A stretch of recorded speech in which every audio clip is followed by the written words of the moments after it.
No one suspected that behind the quiet demeanor of Dr. Evan Cross hid a mind capable of rewriting the laws of reality. At 32, Evan was a physicist who once lectured at Stanford and consulted for DARPA on light refraction technology.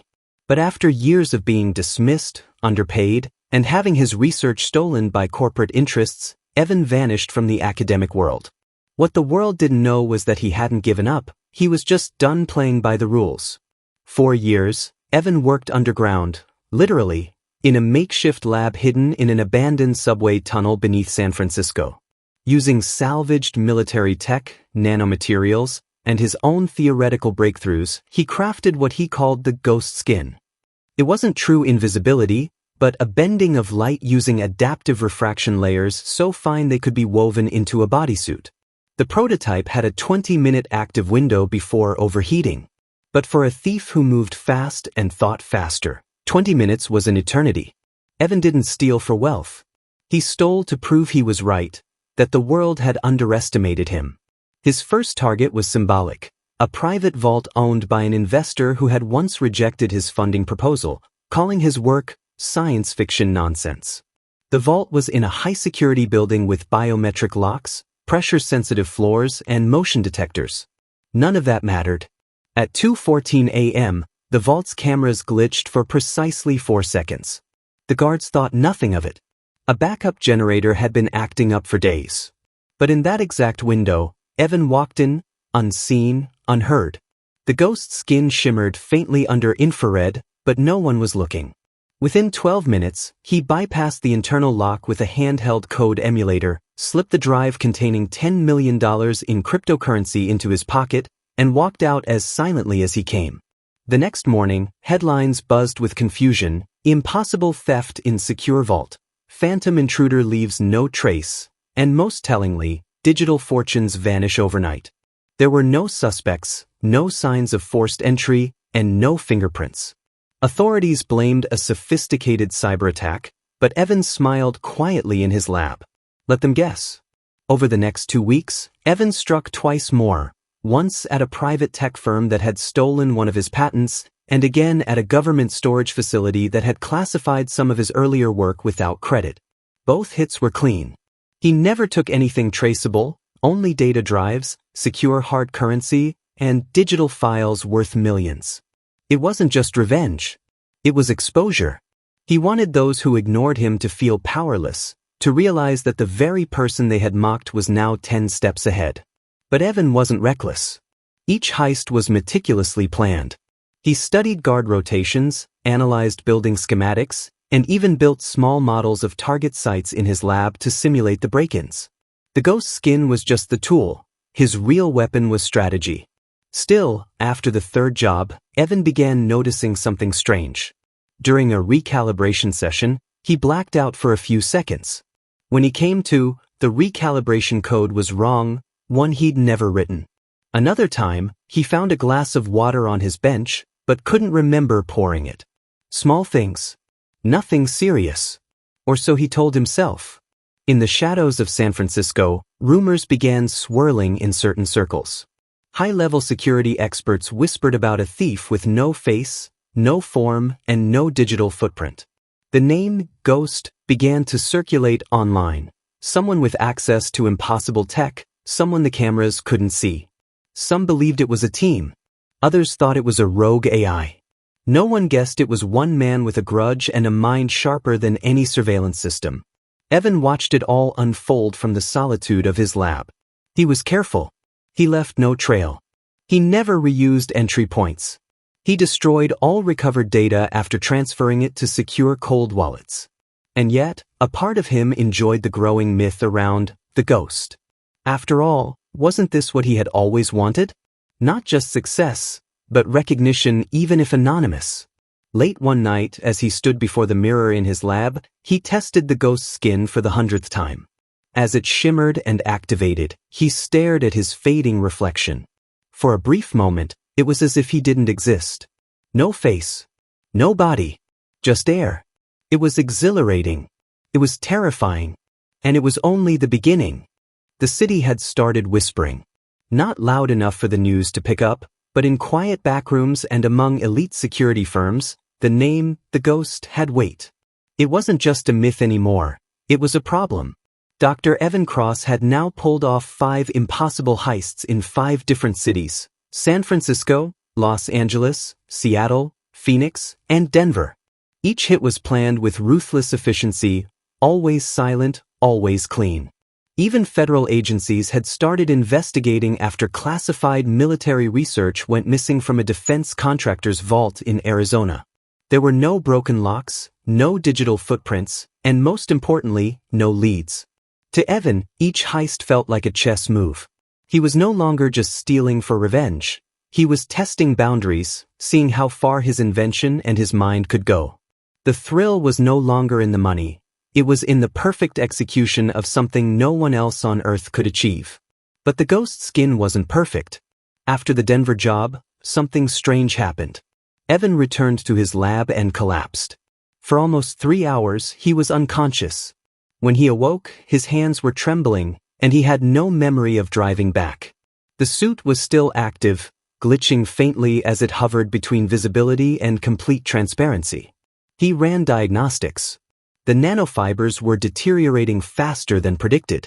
The energy cells that powered the refractive shift were overheating during extended use.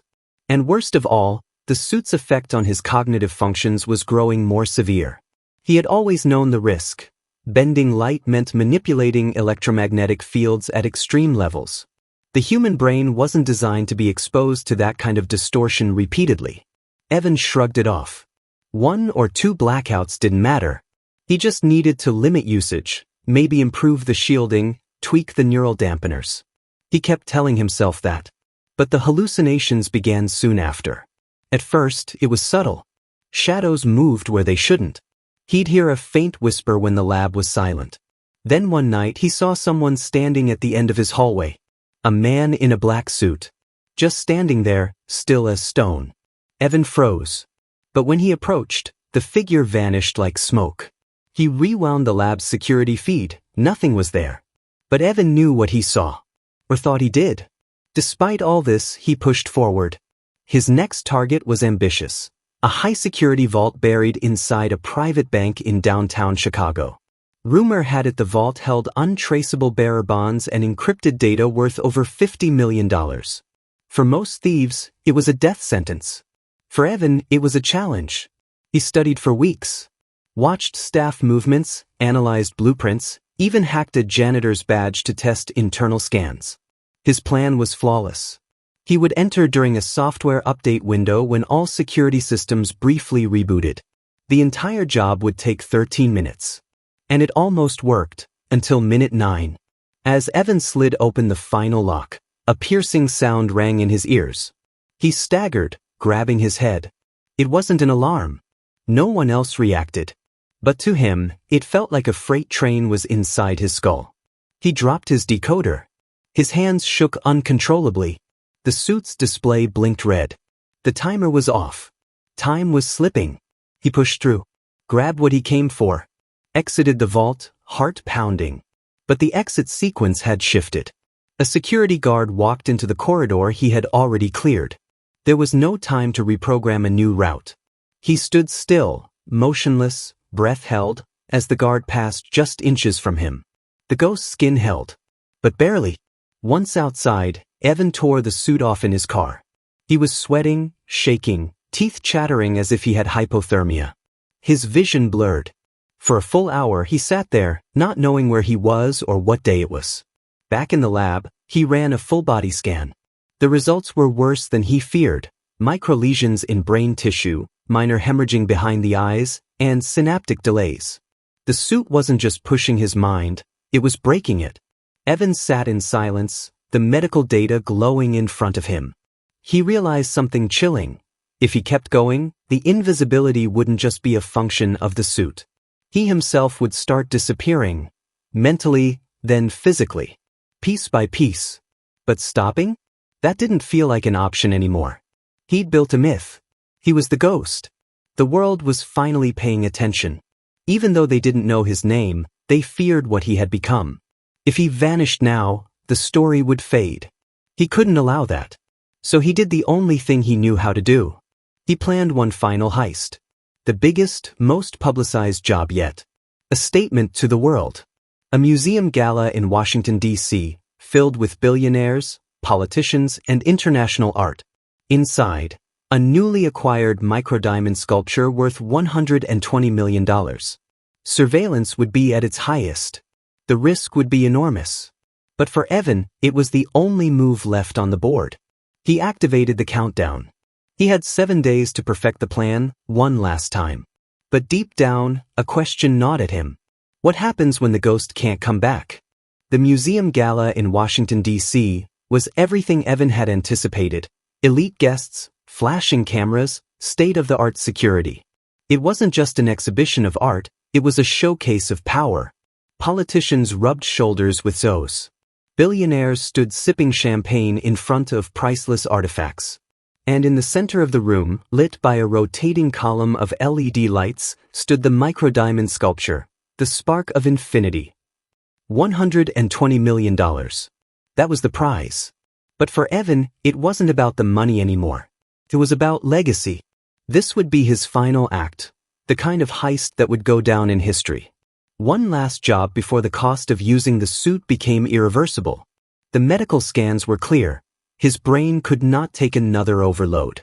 The hallucinations had grown worse. Sometimes, he couldn't tell if he was still inside the suit or out of it.